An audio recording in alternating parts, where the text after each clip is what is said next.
ശരിക്കും ഏത് കേസിലെ പ്രതികളാണ് എങ്കിലും എങ്ങനെയാണ് അവരെ കോടതിയിൽ ഹാജരാക്കേണ്ടത്? പ്രതികളെ കോടതി മജിസ്ട്രേറ്റിന് മുമ്പിൽ ആക്കുമ്പം വിലങ്ങ് അണിയാൻ പാടില്ല. എത്ര വലിയ കുറ്റവാളിയായാലും ശരി, വിലങ്ങ് അണിയാൻ പാടില്ല എന്നാണ് നിയമം. അവരെ സ്വതന്ത്രമായിട്ട് വേണം മജിസ്ട്രേറ്റിന് മുമ്പിൽ ഹാജരാക്കാൻ. മജിസ്ട്രേറ്റ് മുമ്പിൽ ഹാജരാക്കുമ്പം പോലീസ് ഉദ്യോഗസ്ഥന്മാർ മാറി നിൽക്കണം, ഇറങ്ങി നിൽക്കണം. പോലീസിനെ പറ്റി എന്തെങ്കിലും ആക്ഷേപ മർദ്ദനത്തിൻ്റെ കാര്യം ഉണ്ടെങ്കിൽ മജിസ്ട്രേറ്റ് അതിലോട് ചോദിച്ച് ആ വിവരം റെക്കോർഡ് ചെയ്യും.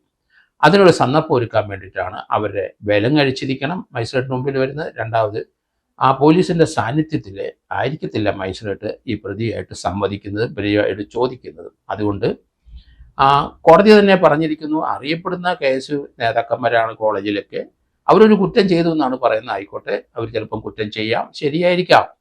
അവരറിയപ്പെടുന്ന ആൾക്കാരാണ്, വാദിക്കും പ്രതിക്കും അറിയാം. പിന്നെ ടെസ്റ്റ് ഐഡന്റിഫിക്കേഷൻ വരേണ്ട ആവശ്യമില്ല.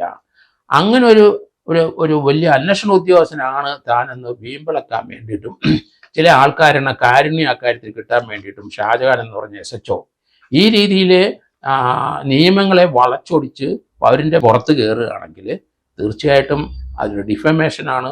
ആ കുട്ടികളെ നാണം വരുത്തി, മറ്റേ കൊള്ളക്കാരെ പോലെ പഠിച്ചു വരുന്ന കുട്ടികളാണ്, കൊള്ളക്കാരെ പോലെ അവരെ അവതരിപ്പിച്ചു, അവരുടെ തലയും എല്ലാം മൂടിക്കെട്ടി വന്നത് തീർച്ചയായിട്ടും ഇൻസൾട്ട് തന്നെയാണ്. ഒരു പ്രതിയാണെങ്കിലും ശരി, പ്രതിയെ ഇൻസൾട്ട് ചെയ്യുന്നതാണ്. അത് ഡിഫമേഷൻ തീർച്ചയായിട്ടും ആ ചാർജ് നിൽക്കും.